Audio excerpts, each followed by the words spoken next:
Ya, saudara, saat ini para mahasiswa sedang melakukan aksi unjuk rasa yaitu di depan gedung KPK. Kami lihat atau kami pantau ada beberapa puluhan dari berbagai elemen mahasiswa, mereka melakukan aksi unjuk rasanya di depan gedung KPK.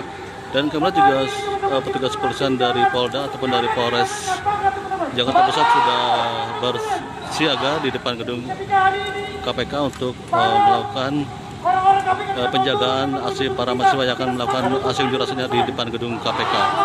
Langsung dari depan gedung KPK, Pak melaporkan.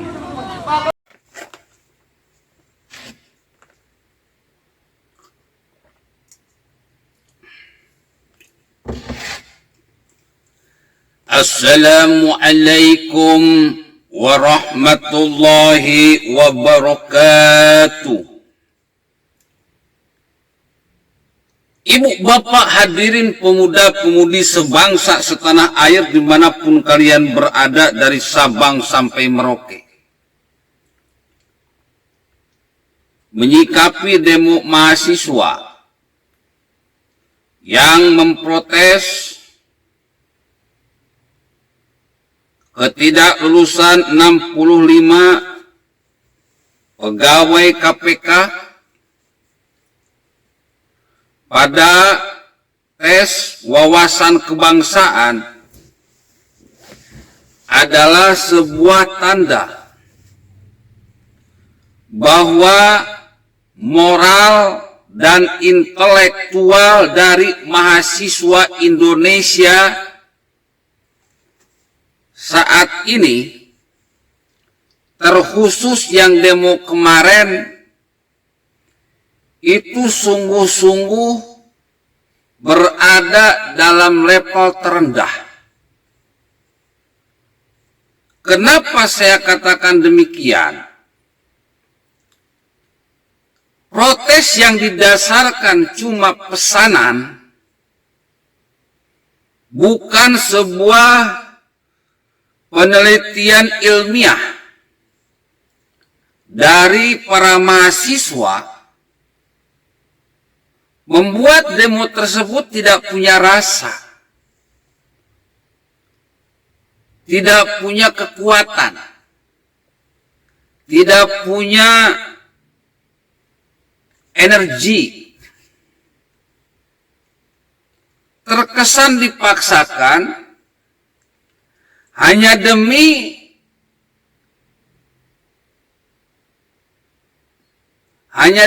untuk memancing para mahasiswa lain untuk berdemo, untuk memprotes.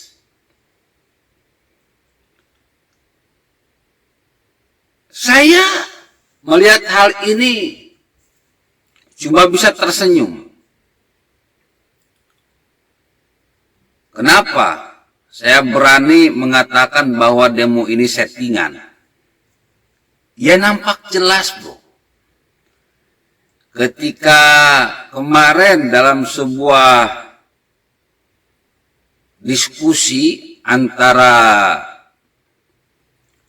salah satu pendemo dari mahasiswa dan staf kepresidenan Pak Zrul mengatakan bahwa sudah tahu belum Undang-Undang 9 tahun 1998. Si mahasiswa tersebut ngeles, yang pada akhirnya diketawain oleh Pak Zrul.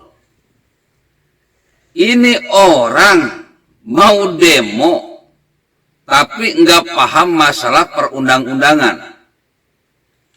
Orang protes masalah TWK pegawai KPK yang 65 orang yang tidak lulus, tapi tidak baca dulu undang-undang, aturan main seperti apa.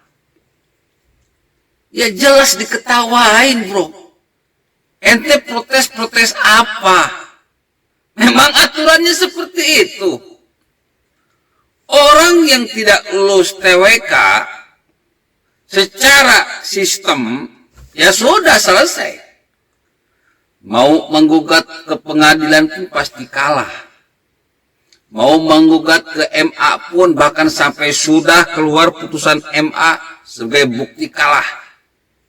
Kenapa? Karena sistemnya memang sudah seperti itu. Undang-undangnya memang sudah seperti itu, aturan mainnya pun sudah seperti itu. Jadi protes apaan? Pemerintahan Jokowi adalah pemerintahan yang paling care, yang paling terbuka.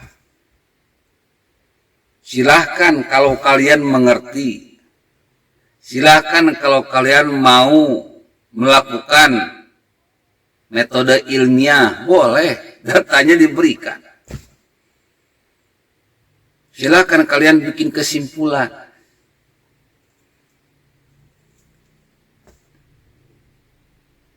Bagus itu kalau mahasiswa mau melakukan penelitian tentang kenegaraan, tentang hukum. Tapi yang paling lucu, ini mahasiswa tanpa ada penelitian, tanpa ada pengamatan, tanpa ada baca aturan main, memprotes sesuatu yang membuat diri mereka itu ditertawakan orang-orang. Sudah jelas Novel Baswedan dan kawan-kawan ini nggak lulus. Kalau nggak lulus TWK, ya sudah selesai.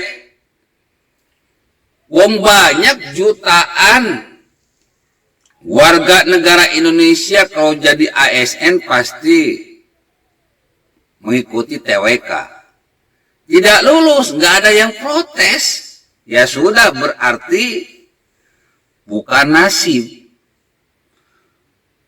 Nasibnya selesai sampai di sana. Nggak perlu protes. Memang seperti itu aturan mainnya.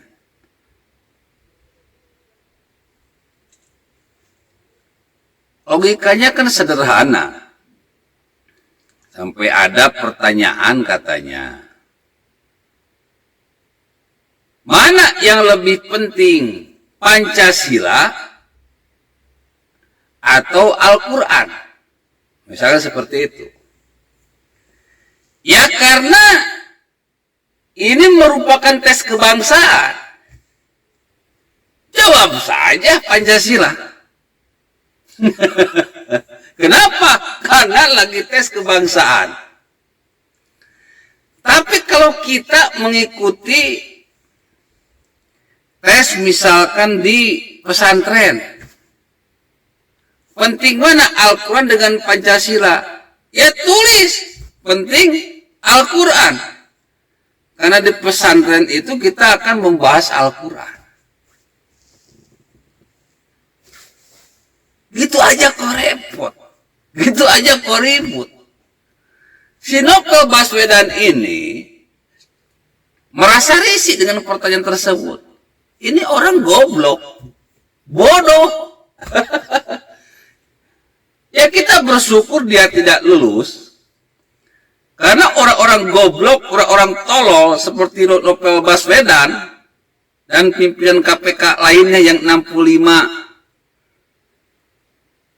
orang yang tidak lulus ini, anggota KPK yang tidak lulus ini, kita bersyukur. Ternyata apa yang dituduhkan dulu oleh kita-kita ini bahwa di dalam KPK ada Taliban, terbukti.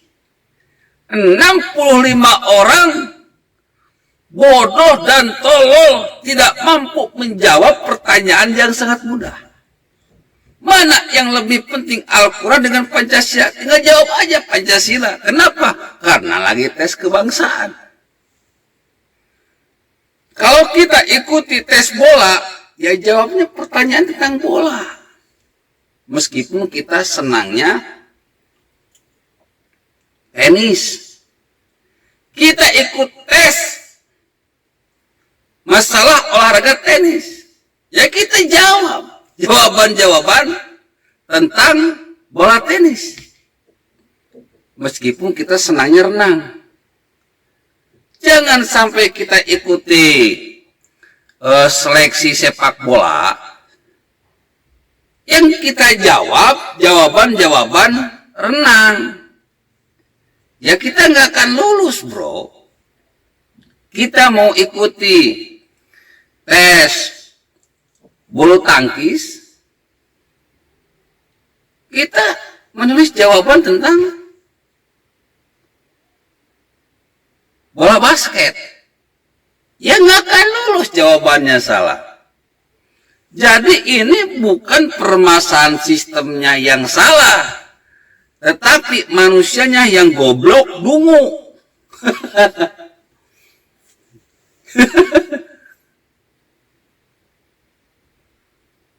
Sekarang kita tes matematik misalkan lah. Ikuti tes matematik. Maka jawabannya itu harus jawaban-jawaban yang berkaitan dengan matematik. Kalau kita mampu menjawab soal-soal matematik sesuai dengan seharusnya, kita akan lulus. 2 kali 1, 2. 3 kali 6, 18. 7 kali 3, 21. Nah, itu lulus berarti. Tapi kalau kita ikut tes matematik, pakai jawabannya misalkan dengan ilmu bahasa Indonesia, ya kita nggak akan lulus. 2 kali 1, gimana saya aja, bro. 7 kali 6, aduh, pusing banget dah. 9 kali 8, aduh, lupa lagi. Ya nggak akan lulus, bro. Jadi, makanya dalam agama itu diterangkan bahwa kita itu harus mampu berlaku adil. Adil itu mampu menempatkan sesuatu pada tempatnya. Ikut tes matematika, jawabannya harus matematika. Ikut tes bahasa Indonesia, jawabannya harus bahasa Indonesia. Ikut tes kimia, ya jawabannya harus kimia. Itu orang adil. Mana yang lebih penting, Al-Quran atau Pancasila? Karena lagi tes kebangsaan, jawab Pancasila, nggak akan murtad. Gitu aja korep. Oke, saya kira gitu saja. Mudah-mudahan bisa menjadi gambaran bahwa kita sedih dengan adanya demo mahasiswa hari ini karena membuktikan bahwa mereka-mereka ini masih mentah, masih belum siap berdemokrasi, belum siap menjadi tulang punggung negara. Mungkin mereka-mereka ini masih pantasnya jadi tulang pantat, bukan tulang punggung. Mendemo sesuatu tidak pada tempatnya. Akhirnya diketawai. Yang paling mengerikan, mereka cuma jadi anjing-anjing politik yang dibayar cuma untuk menggonggong. Na'udzubillah, summa na'udzubillah. Ini adalah PR bagi kita untuk menyelamatkan generasi muda agar mereka bukan jadi tulang dengkul, tapi menjadi tulang punggung. Oke, billahil taufiq wa hidayah. Wassalamualaikum warahmatullahi wabarakatuh.